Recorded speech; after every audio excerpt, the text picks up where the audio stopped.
की बेटी प्रेमचंद की कहानियां। बेनी माधव सिंह गौरीपुर गांव के जमींदार और नंबरदार थे। उनके पितामह किसी समय बड़े धन धान्य संपन्न थे।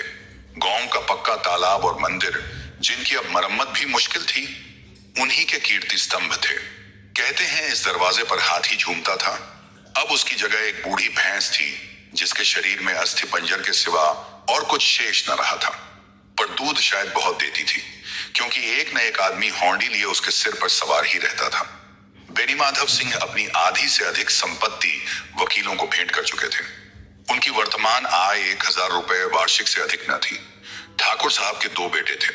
बड़े का नाम श्रीकंठ सिंह था। उसने बहुत दिनों के परिश्रम और उद्योग के बाद BA की डिग्री प्राप्त की थी। अब एक दफ्तर में नौकर था। छोटा लड़का लाल बिहारी सिंह दोहरे बदन का सजीला जवान था। भरा हुआ मुखड़ा, चौड़ी छाती, भैंस का 2 सेर ताजा दूध वह उठकर सवेरे पी जाता था। श्रीकंठ सिंह की दशा बिल्कुल विपरीत थी। इन नेत्र प्रिय गुणों को उन्होंने बीजेरो ए जेरो इन्हीं 2 अक्षरों पर न्यौछावर कर दिया था। इन 2 अक्षरों ने उनके शरीर को निर्बल और चेहरे को कांतिहीन बना दिया था।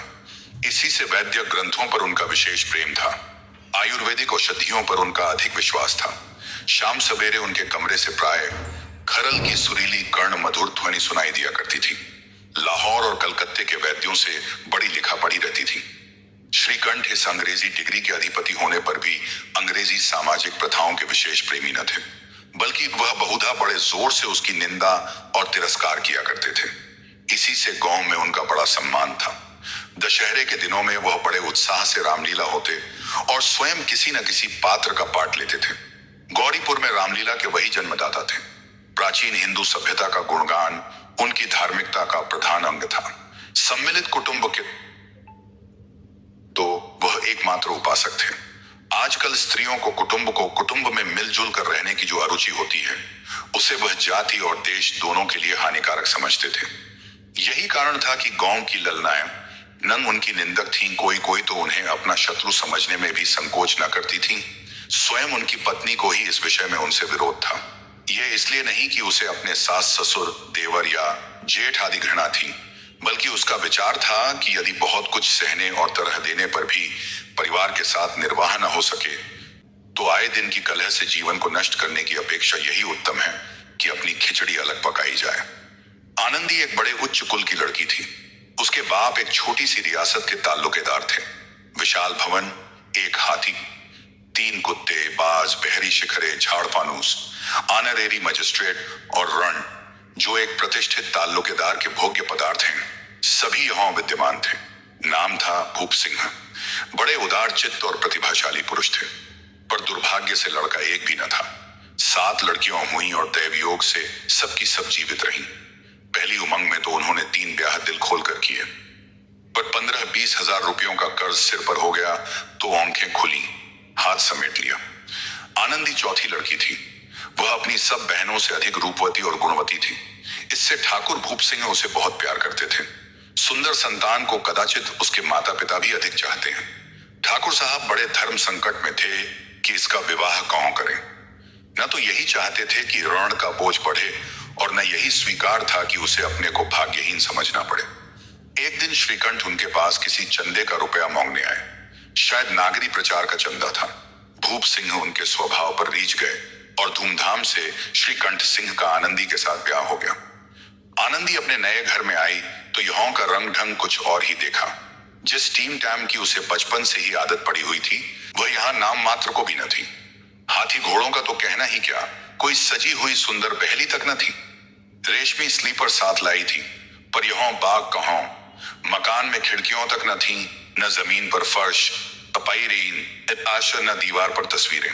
यह एक सीधा सादा देहाती गृहस्थी का मकान था, किंतु आनंदी ने थोड़े ही दिनों में अपने को इस नई अवस्था के ऐसा अनुकूल बना लिया, मानो उसने विलास के सामान कभी देखे ही न थे। एक दिन दोपहर के समय लाल बिहारी सिंह 2 चिड़िया लिए हुए आया और भावत से बोला, जल्दी से पका दो, मुझे भूख लगी है। आनंदी भोजन बनाकर उसकी राह देख रही थी। अब वह नया व्यंजन बनाने बैठी। हांडी में देखा तो घी पाव भर से अधिक न था। बड़े घर की बेटी, किफायत क्या जाने। उसने सब घी मांस में डाल दिया। लाल बिहारी खाने बैठा तो दाल में घी न था। बोला, दाल में घी क्यों नहीं छोड़ा? आनंदी ने कहा, घी सब मौस में पड़ गया। लाल बिहारी जोर से बोला, अभी परसों घी आया है, इतना जल्द उठ गया? आनंदी ने उत्तर दिया, आज तो कुल पाव भर रहा होगा, वह सब मैंने मांस में डाल दिया। जिस तरह सूखी लकड़ी जल्दी से जल उठती है, उसी तरह क्षुधा से बावला मनुष्य जरा जरा सी बात पर तिनक जाता है। लाल बिहारी को भावज की यह ढिठाई बहुत बुरी मालूम हुई। तिनक कर बोला, मैके में तो चाहे घी की नदी बहती हो, स्त्री गालियों सह लेती हैं, मार भी सह लेती हैं, पर मैके की निंदा उनसे नहीं सही जाती। आनंदी मुंह फेर कर बोली, हाथी मरा भी तो 9 लाख का, वहां इतना घी नित्य नाई का हार खा जाते हैं। लाल बिहारी जल गया, थाली उठाकर पलट दी और बोला, जी चाहता है जीप पकड़कर खींच लूं। आनंद को भी क्रोध आ गया, मुंह लाल हो गया। बोली, वह होते तो आज इसका मजा चखाते। अब अपड़ उजड्ड ठाकुर से न रहा गया। उसकी स्त्री एक साधारण जमींदार की बेटी थी। जब जी चाहता उस पर हाथ साफ कर लिया करता था। खड़ाऊं उठाकर आनंदी की ओर जोर से फेंकी और बोला, जिसके गुमान पर भूली हुई हो उसे भी देखूंगा और तुम्हें भी। आनंदी ने हाथ से खड़ाऊं रोकी, सिर बच गया, पर अंगली में बड़ी चोट आई। क्रोध के मारे हवा से हिलते पत्ते की भांति कौपती हुई अपने कमरे में आकर खड़ी हो गई। स्त्री का बल और साहस, मान और मर्यादा पति तक है। उसे अपने पति के ही बल और पुरुषत्व का घमंड होता है। आनंदी खून का घूंट पीकर रह गई। श्रीकंठ सिंह शनिवार को घर आया करते थे। बृहस्पति को यह घटना हुई थी। 2 दिन तक आनंदी कोप भवन में रही, न कुछ खाया न पिया, उनकी बाट देखती रही। अंत में शनिवार को वह नियमानुकूल संध्या समय घर आए और बाहर बैठकर कुछ इधर उधर की बातें, कुछ देश काल संबंधी समाचार तथा कुछ नए मुकदमों आदि की चर्चा करने लगे। यह वार्तालाप 10 बजे रात तक होता रहा। गांव के भद्र पुरुषों को इन बातों में ऐसा आनंद मिलता था कि खाने पीने की भी सुधि न रहती थी। श्रीकंठ को पिंड छुड़ाना मुश्किल हो जाता था। ये 2-3 घंटे आनंदी ने बड़े कष्ट से काटे। किसी तरह भोजन का समय आया। पंचायत उठी, एकांत हुआ तो लाल बिहारी ने कहा, भैया आप जरा भाभी को समझा दीजिएगा कि मुंह संभाल कर बातचीत किया करें, नहीं तो एक दिन अनर्थ हो जाएगा। बेनी माधव सिंह ने बेटे की ओर साक्षी दी, हाँ, बहू बेटियों का यह स्वभाव अच्छा नहीं कि मर्दों के मुंह लगे। लाल बिहारी, वह बड़े घर की बेटी हैं, तो हम भी कोई कुर्मी का हार नहीं है। श्रीकंठ ने चिंतित स्वर से पूछा, आखिर बात क्या हुई? लाल बिहारी ने कहा, कुछ भी नहीं, यूं ही आप उलझ पड़ी। मैके के सामने हम लोगों को कुछ समझती ही नहीं। श्रीकंठ खा पी कर आनंदी के पास गए। वह भरी बैठी थी। यह हजरत भी कुछ तीखे थे। आनंदी ने पूछा, चित्त तो प्रसन्न है? श्रीकंठ बोले, बहुत प्रसन्न है, पर तुमने आजकल घर में यह क्या उपद्रव मचा रखा है? इतनी गर्म क्यों होती हो, बात तो कहो। आनंदी, क्या कहूं, यह मेरे भाग्य का फेर है, नहीं तो गंवार छोकरा जिसको चपरासगिरी करने का भी शोर नहीं, मुझे खड़ाओं से मार कर यूं ना करता।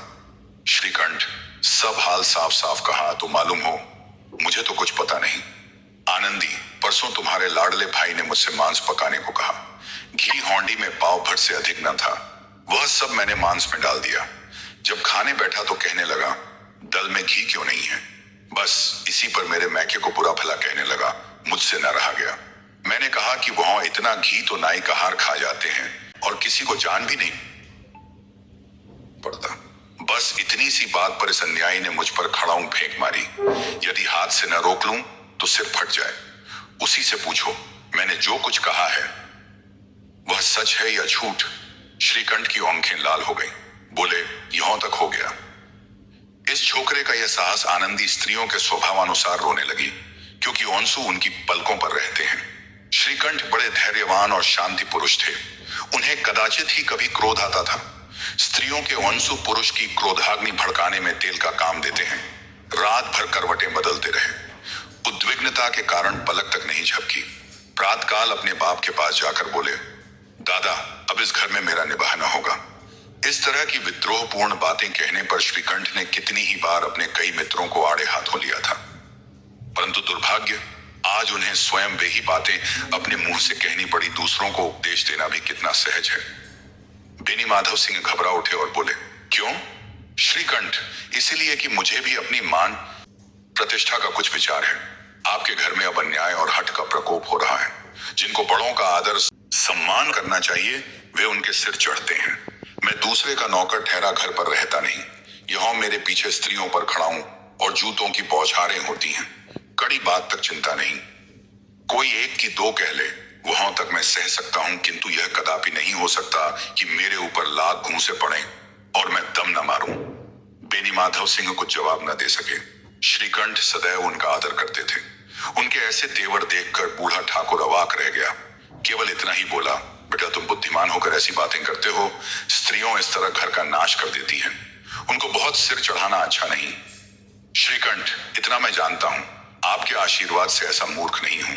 आप स्वयं जानते हैं कि मेरे ही समझाने बुझाने से इसी गांव में कई घर संभल गए।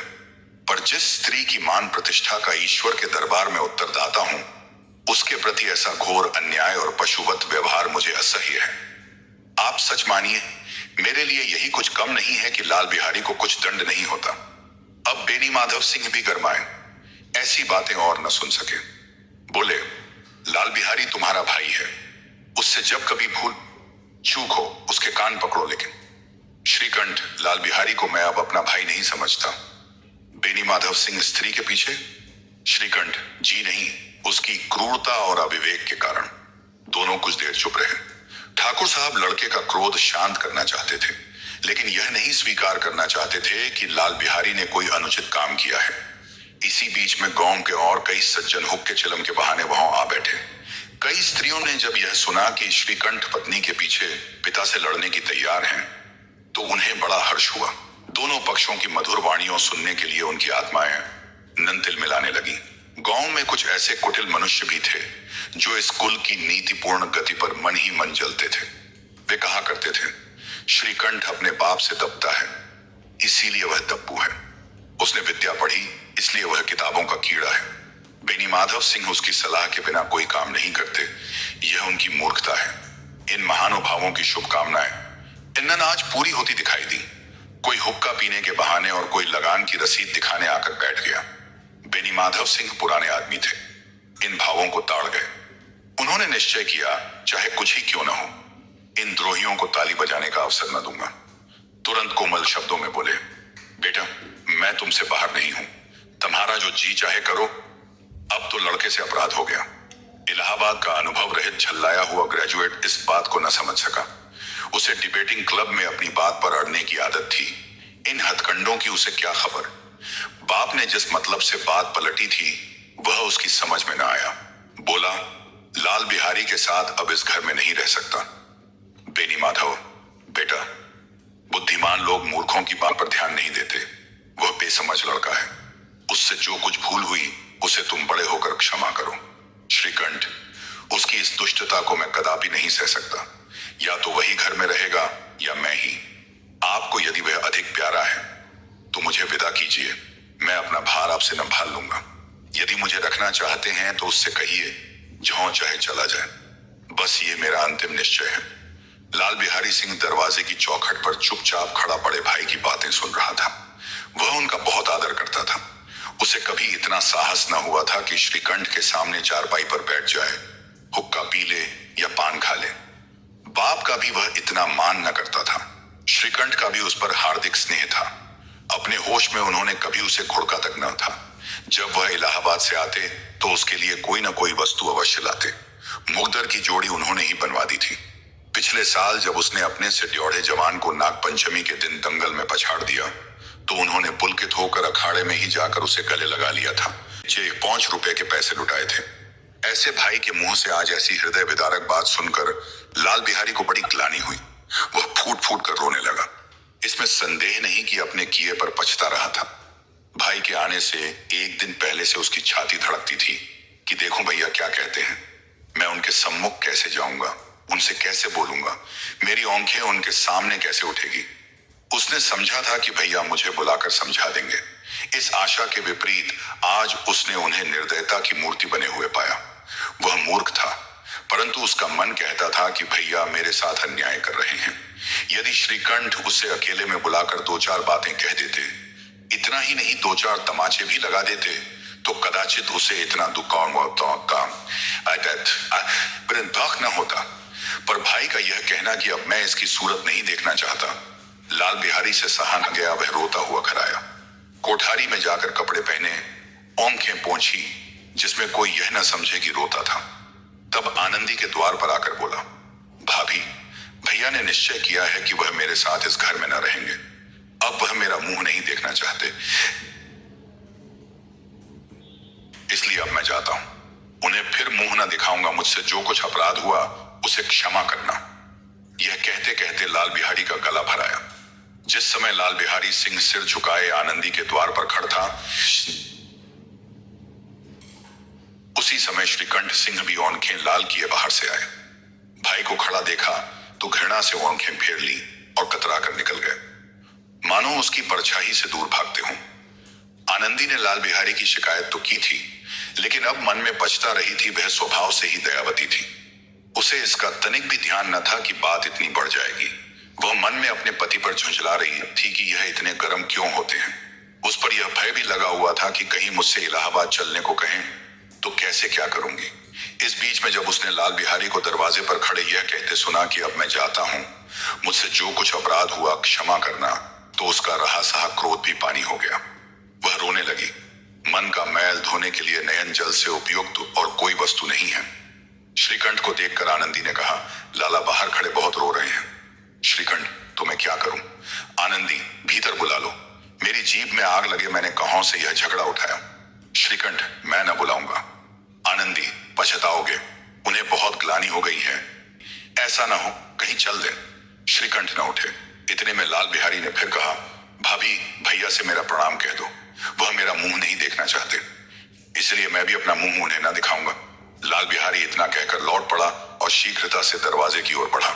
अंत में आनंदी कमरे से निकली और उसका हाथ पकड़ लिया। लाल बिहारी ने पीछे फिर कर देखा और आंखों में आंसू भरे बोला, मुझे जाने दो। आनंदी, कहां जाते हो? लाल बिहारी, जहां कोई मेरा मुंह न देखे। आनंदी, मैं न जाने दूंगी। लाल बिहारी, मैं तुम लोगों के साथ रहने योग्य नहीं हूं। आनंदी, तुम्हें मेरी सौगंध एक पग भी आगे न बढ़ाना। लाल बिहारी, जब तक मुझे यह न मालूम हो जाए कि भैया का मन मेरी तरफ से साफ हो गया, तब तक मैं इस घर में कदापि न रहूंगा। आनंदी, मैं ईश्वर को साक्षी देकर कहती हूं कि तुम्हारी ओर से मेरे मन में तनिक भी मैल नहीं है। अब श्रीकंठ का हृदय भी पिघला। उन्होंने बाहर आकर लाल बिहारी को गले लगा लिया। दोनों भाई खूब फूट फूट कर रोए। लाल बिहारी ने सिसकते हुए कहा, भैया, अब कभी मत कहना कि तुम्हारा मुंह न देखूंगा। इसके सिवा आप जो दंड देंगे मैं सहर्ष स्वीकार करूंगा। श्रीकंठ ने कौंपते हुए स्वर में कहा, लल्लू, इन बातों को बिल्कुल भूल जाओ। ईश्वर चाहेगा तो फिर ऐसा अवसर न आवेगा। बेनीमाधव सिंह बाहर से आ रहे थे। दोनों भाइयों को गले मिलते देखकर आनंद से पुलकित हो गए। बोल उठे, बड़े घर की बेटियों ऐसी ही होती हैं, बिगड़ता हुआ काम बना लेती हैं।